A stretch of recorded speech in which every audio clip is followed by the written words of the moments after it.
Ayun na guys, muli nagbabalik po yung lingkod. Ayan, isang mapagpalang araw o gabi sa ating lahat. Ayan na guys, no? At nakikita nyo naman sa ating thumbnail, binaliwala yung rules. Totoo naman po, no? Yung rules na kahit anong rules, yung ipinatutupad, wala po. Kahit may merd, no? Nagkaroon ng merd, noon pa man. Kahit wala pa yung merd, noon pa man, may mga Kalinga partners, ano ba yun? Unicap, may category A, category B, matagal na, ilang taon na may rules. Pero, binabasag yung rules. Hindi sinusunod. Lalo na po yung rules na scout mo, vlog mo. Bakit kaya ang hirap sundin? Ayaw nilang magpasakop sa rules.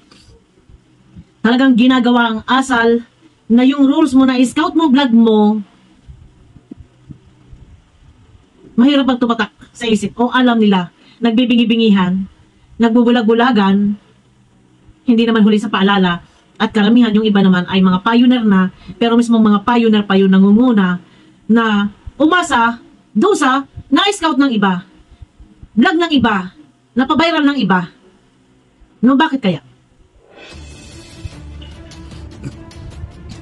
Yun ang mahirap guys, no? Pero bago yan, may galang shoutout pala kay Ma'am Ellie TV, kay Ma'am Arlene Alarcon, kay Ate Leonie of USA, may galang shoutout po sa inyo lahat, sa lahat ng ating mga binamahal na viewers, no? Ito guys, usapang scout mo, vlog mo, ano ang tawag sa nakaabang na lang sa na-scout ng iba? Anong tawag yan? Si Juan ang bumayo, si Pedro ang naglupak. Ako na saing iba kumain. Parang ganon, no? Parang huwag tamad. Nakaabang kung kailan lalaglag yung bayabas. Ito yung pinakamahirap nito. Kasi hindi po mahirap intindihin, sundin yung rules. Ano ang tawag doon? Kawalang respeto. Mismong founder naman ng Kalingap yung ang nagsasabi at laging noon pa matagal ng panahon, noon pang mga nakaraang taon, 2023, 2024 na ngayon, na lagi sinasabi ng founder ng Kalingap ni si Kuya Bat, i-scout mo, vlog mo. Ay Ginoo, bakit ang iba nakaabang sa na-scout ng iba? Andiyan pa yung mga nagbi-behind the scene. Isa din po iyan, nakaabang sila doon sa mga viral. Bakit ganun? Meron naman mga ibang charity vlogger. Ito guys, ano? Wala naman po kasi tayong pakialam talaga kasi channel nila yan, dinadrive nila yan eh. Pero kung ayaw nyo mapakialaman, gumawa sila ng sarili nilang community. Yun po yung sinasabi ni Kuya Val. Kung ayaw magpasakop sa rules, gumawa sila ng sarili nilang community. Pero dahil sila sa loob ng Kalingap, syempre, yung live po ni Kuya Val kagabi, yung ang thumbnail niya, siya, si Paris Diwata at si Marvin Agustin. Hindi ko alam kung na-public ang ni Kuya Val kasi after ng live, nawala, naka-private po. Topic doon, ang dami nagsusumbong po eh. Na, si ganito, si ganyan. Ay, ito pa isa pa din si Sir Olives TV, nag-interview din po doon kay Nanay Cynthia sa nanay ni Carla. Siguro naman, para sa emergency update na patungkol doon sa di umano nga yung binawak, naiintindihan. Doon sa update ni Sir Olives TV, in-interview si Nanay Cynthia na doon, sinabi ni Nanay Cynthia na wala siya tinatanggap na pera mula kung kanino mang sponsor, maliban sa bigay ni Kalinga Prab. Emergency live, emergency update para sa ganong sitwasyon, siguro maiintindihan po. Ano po? Pero may rules pati. Kahit po sabihin, kung halimbawa man po pinayagan ni Sir Olives TV or kung sino man, yung ibang mga nagbi-behind the scene pa dyan, kahit po siguro pinayagan, pero tayo po ay may rules. Paano po yung iba na sumusunod sa rules? And paano yung kaming mga reactor na ang alam namin, yun talaga yung rules. Yun talaga yung rules. Siyempre maninindigan kami sa rules. No? May rules eh. Ay, ang maganda nito, huwag nang mag-rules, hayaan na lahat. Salaw-sawa na. Salaw-sawa na, no? Kasi, kung lahat ay aasa na lang doon sa mga, halimbawa, sa mga viral ni Kalinga Prab, nagbi-behind the scene. Or halimbawa, yung mga na-scout ng iba na inirefer kay Kalinga Prab, viral yun eh. Tapos, may kukontak doon sa scouter. Pre, pwede ko pang ma-interview yun. Kung pinapayagan naman sila nung nag-scout, yung naka-scout, no? Ay sige lang, interviewin mo na, bahala ka na. Kasi pakikisama ba, hindi makatanggi. Pero, dapat alam na vlogger, maghanap kayo ng mai-scout po. Kasi hindi po pwede na, paano po kayo matatawag na charity vlogger? Charity vlogger pa ba maituturing kung nakaabang na lang doon? Sa viral, may mga nagbi-behind the scene, may mga i-interview doon sa mga na-scout ng iba. Yung iba pa, dalawa-dalawang channel, kagaya ni Starax, o shoutout kay Starax, wala naman sa kung ano man, nabanggit ko lang. Kasi marami pong report. Dalawa-dalawa yung channel. Ay, yung iba pa dyan, maraming dalawa-dalawa channel. Wala naman, kasi wala namang problema kung ilan ang channel, kahit 5 kung kaya yung i-handle yan. Kumbaga, mas maganda, may backup account tayo. If ever na tayo ay ma-hack or ma-demonetize, may backup account na magagamit, no? Wala namang problema po yun doon. Pero ang highlight nga ng topic natin dito is scout mo, vlog mo, at saka behind the scene, pero bakit walang scout, may vlog? Hindi nag-scout, pero nakaka-vlog, no? Ito, hindi ko alam kung matatawag natin charity vlogger. Yung iba, hindi po lahat, guys, no? Hindi naman lahat na nasa kalingap ay ganon, na, kumbaga, nag-aabang sa viral or sa na-scout ng iba. Yung iba kasi talaga, hindi nag-iintindi. Pero siguro naiintindihan ko kung bakit sila hindi nagpupukus sa pag-scout. Siguro, dahil sa mababa yung views, ay baka yung kinikita doon sa kanilang views ay kulang pa para sa pansarili, sa mga bayarin sa mga bills, sa pagkain, may mga pinagkakagasusan at iba may mga binabayaran, baka naman kulang doon sa kanilang sinasahod. Nauunahin pa nga ba naman yung iba na natulungan kisa sa sarili. Naiintindihan ko. Baka nga, isa yun sa kadahilanan. Ano po? Pero kung ganun din lang naman, siguro naman po, kung talagang hindi nyo kaya mag-scout or maghanap ng matutulungan, na kung meron man kayong pera, wala kayong sponsor, wala kayong pera, hindi nyo kaya, bakit hindi na lang kayo magpaalam po kay Kuya Bal? Kagaya po ng kay Bobby TV, Reacto. Siguro naman, wala akong magagawa. Kung bakit nga ba pipilitin na tumulong sa iba mag-scout, maghanap ng matutulungan kung walang pantulong? No, naiintindihan po, naiintindihan. Yung rules lang po yung ating kailangan sundin. Yun yung rules, huwag niyong basagin. Dahil tayo na manguna pa, at kasama din sana kayo. Tayo lahat na imulat natin sa lahat, scout mo, vlog mo. Kung hindi kaya mag-scout at walang pang tulong, pang ayuda, pwede naman po siguro kung magpapayagan kayo ni Kuya Bal na mag-reaction na lang. Mag-reaction kayo. Wala naman po masama siguro. Kesa sa naandyan kayo na alam ng tao kayo, charity vlogger, pero nag-aabang kayo, nag-i-interview kayo, nagbi-behind the scene kayo sa mga viral. Mas maigi pa kesa mag-behind the scene, mag-interview sa na-scout ng iba, mas maigi pa mag-reaction kayo. Yun ay kung papayagan po ni Kuya Bal kesa sa patuloy yung ginagawa yung mali. Kasi mali eh. Bakit gagawin yung mali? Huwag gawin yung mali. Kung hindi nga kaya mag-scout kasi wala nga pang tulong. Naiintindihan. Huwag po nating pilitin na tayo ay maging charity vlogger o mag-charity. Meron tayong charity works. No, huwag natin pipilitin. Kung yung ating perang kinikita sa YouTube ay kulang pa sa ating sarili, huwag ninyong pilitin. Magpaalam kayo. Mag-reaction kayo. Kabilang kayo sa karepa. Kisa sa nandiyan po kayo, charity vlogger, Kalinga Partners, charity vlogger, nilalabag po ninyo yung rules. Ngayon, kung hindi naman po mapipigilan, ay kay Kuya Bal na ang desisyon. Kung yung scout mo, vlog mo, ay talagang hindi po kaya sundin. Alam ko, noon pa, hindi kayang sundin ng ibang mga vlogger. Dahil yung iba, nag-i-scout, meron mang pang-scout, ang problema, walang views, wala din kita, walang balik. Kasi kung sila pupunta doon sa isang mahirap, aayudahan nila yon. Pag in-upload yung video, walang views, walang balik. Doon sa revenue, walang kita. Paano po? Ang susunod na buwan, sa susunod na buwan, maghahanap ulit kayo ng matutulungan. Paano nga kung kayo walang kita doon sa inyong channel at wala din kayong sponsor? Paano gagawin? Eh di aasa na nga lang. Sa vlog ng iba, sa na-scout ng iba. Wag na. Kung ganun din lang, kasi nga po, may rules nga po tayong sinusunod. Mas maganda nga po, kung talagang hindi nyo kaya, dahil hindi nyo kayang mag-vlog dahil nga sa kawalan. Naiintindihan po kayo, naiintindihan sa part na yan. Ang ating Kasi pinag-uusapan po, kung hindi talagang kaya, bumitaw. Huwag kayo maging charity vlogger, mag-reaction kayo. May option po kasi eh. May option. Kung hindi nyo kaya charity vlogger, pwede kayo dito sa Karepa. Yun ay kung papayagan po kayo ni Kuya Bal. Kaysa naman po na naandyan po kayo, kabilang kayo sa mga charity vlogger ng Kalinga, pero yung rules po napakasimple, hindi po talaga kayang sundin dahil naiintindihan ko din yung ibang mga vlogger kasi siguro nag-aanimuhanan na rin po doon sa kikitain. Ay, ang problema nga po nito. Unti-unti naglalabasan na po yung mga nag-i-interview. Nagbi-behind the scene. Kasi, ako na nagsasabi, noon pa man pinatutupad, may Unicap, mayroong category A. Kaya nung araw yun, nung araw, may category B. Ano pa? Ano pa yung iba pangalan? Ano hindi nasunod. Laging karibok, laging kagulo. Yun, alam niyo yung karibok. Magulo, laging magulo. Kasi nga, yung rules ay hindi po nasusunod, hindi po natutupad. Yun. Mahirap mag-intindihin. Sundin? Yes, mahirap. Doon sa iba na charity vlogger, sa pilitan, kapit sa patalim, kumbaga para-paraan, iba-vlog yung viral, naintindihan.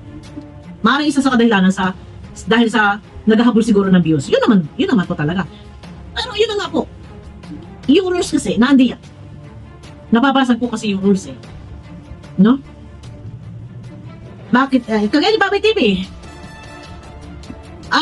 Nag-reaction. Siguro, pinapayagan naman ni Kuya Bal. Magsabi lang eh. Siguro wala namang problema. Kung magsasabi ba tayo ng, di ba may kasabihan ng pagsasabi ng tapat ay pagsasama ng maluwag. O ganyan. Magiging totoo tayo, Kuya. Ay, hindi ko kaya, Kuya, mag-charity kasi wala akong pang-ayuda, wala akong sponsor, wala akong views. Maiintindihan. Kung hindi pumayag si Kuya Bal, ay di stop. Huwag mag-pretend, huwag tayo magpanggap ng charity vlogger kung hindi natin kaya. No. Kasi, iyan, kung nakaabang lang doon sa na-scout ng iba, ay ano pa po silbi ng rules? Bakit pa po nag-rules? Kung hindi rin naman po sinusunod, tapos si Kuya Bal, ngawa sa live, yari, scout mo, vlog mo, Kuya Bal, si ganito na ganun. Wala, huwag na mag-rules. Pag gano'n, Kuya Bal, huwag na mag-rules. Kasi rules na rules, scout mo, vlog mo, hindi ka rin naman pinakikinggan, Kuya Bal. O, di ba? Mag-reaction na lang sila kaysa sa tuluyan naman tanggalin sa Kalingap. Ay nakakaawa din naman dahil wala nga naman din mga yan na pagkukunan dahil yung iba nga naasa sa YouTube. O, ang maantot nito guys, no? Yung iba na mga nagbe-behind the scene na naantot kay Kalingap Rob, ito din yung pinakamalaking problema dito, no? Na, talagang hindi na maiwasan yung behind the scene kahit na sila Teacher N, sila Sis Maymay. Nandyan na talaga namang, yun na yung nagiging problema kahit dito kay Ninang, si Ninang Puwet. No, yun din yung problema ni Ninang Puwet nun. Hanggang sa ang dami na niya nakalaban, hindi rin talaga sinusunod. Ano ang dapat gawin? Ano ang tawag dyan?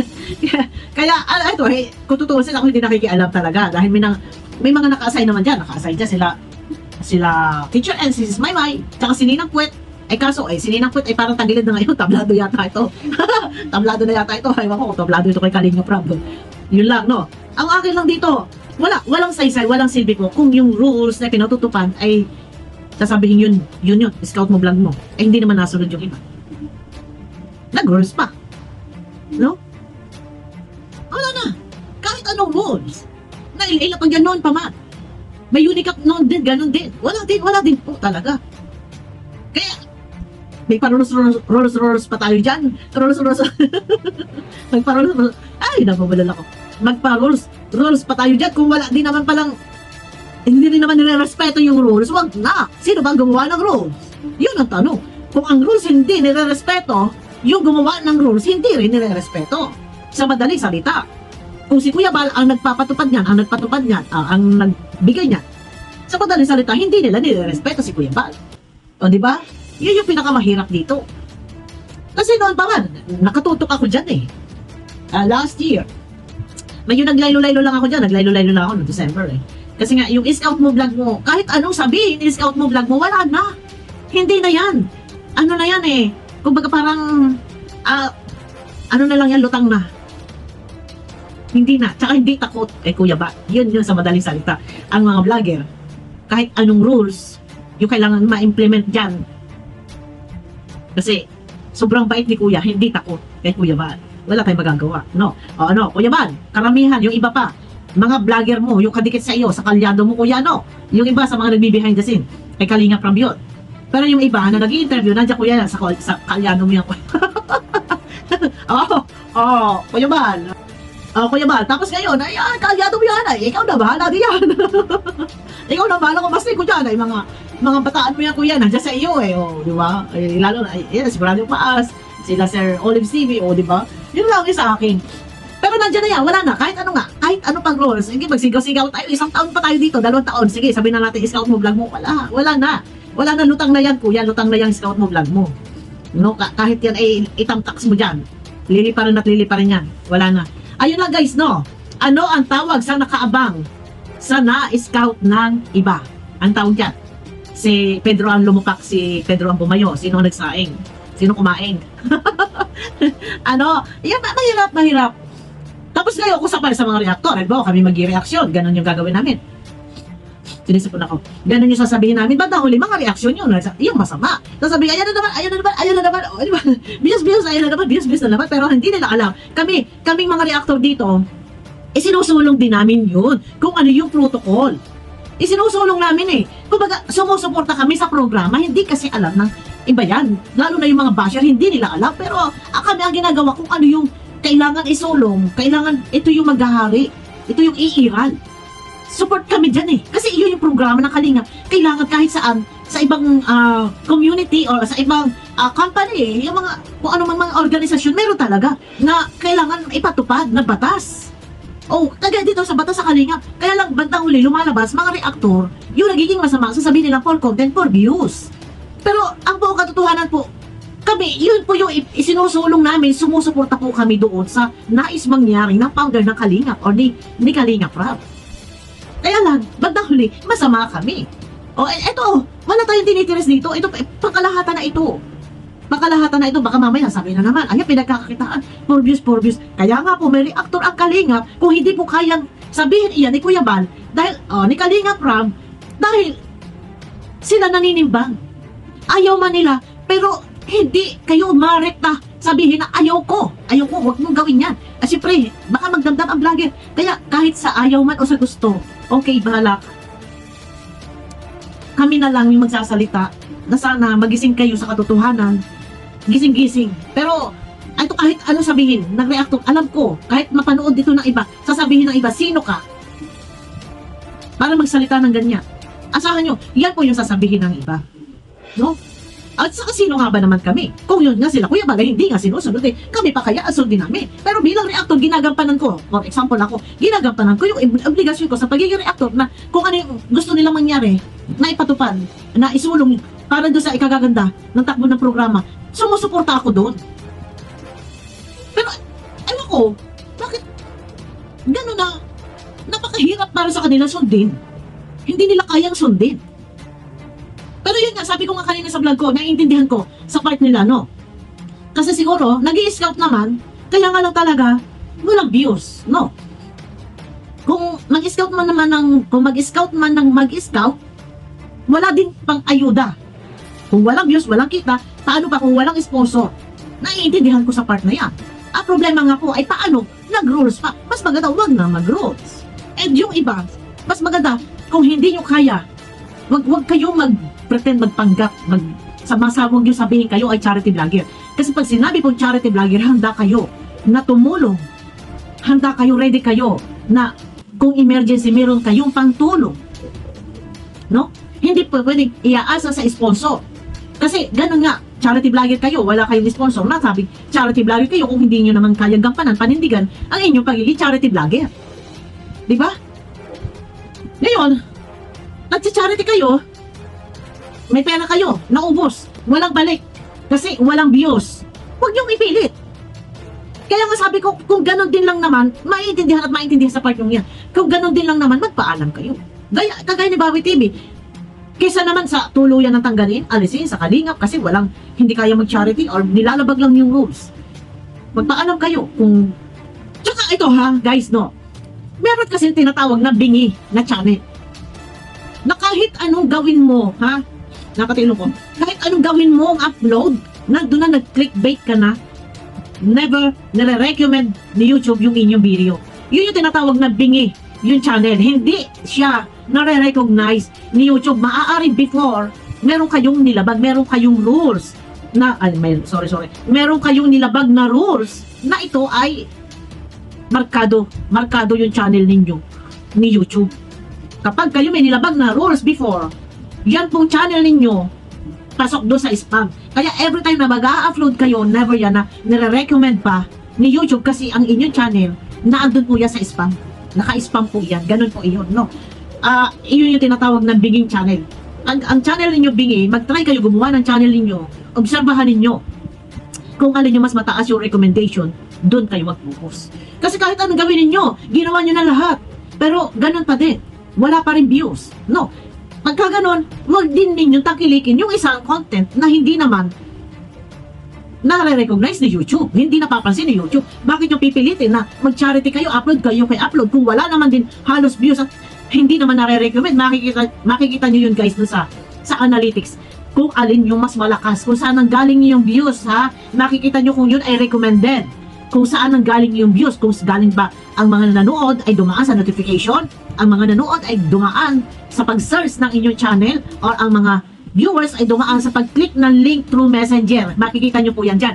Makikita nyo din kung ilan ang mas lamang na nanonood, kung mas lamang ba ang Pilipinas, US, Saudi. Lahat po makikita nyo dyan. Kung ilang taon ang mas maraming nanonood, mas marami, 45 pataas, mas marami po ang babae kaysa sa lalaki. Lahat po makikita nyo sa analytics yun. Dapat pinag-aaralan nyo yung analytics. Ano po? Hindi, ito, ayun lang yun sa akin. May tinatawag ng bingi na channel. Pag talagang ang views nyo hindi pa nakaka-500, huwag nyo na puntang kilikin. At hindi nyo yan porte para sa inyong channel. Hindi sa sarili nyo. Ibig ko sabihin, hindi yan ang nararapat dyan sa channel na dinadrive ninyo. Gumawa kayo ng isang channel, baka yun ma-recognize. So, yun lang guys, no? Usaping behind the scene, usaping scout mo, vlog mo, wala. Kahit anong pong sabihin, anong gawin, pasok dito, lusot dito, yung iba alam nila yan, pero wala po, wala. Hindi na talaga masusunod kahit kailan yun. No, matagal na po yan eh. Wala at wala din. Hindi din talaga kaya sundin. Ayun na guys, mega love shout out sa inyo lahat. Kita-kita po tayo guys sa aking next video. Pakiclick naman po guys ng thumbs up para sa panlasa ni YouTube. Ayun na guys. Bye bye po.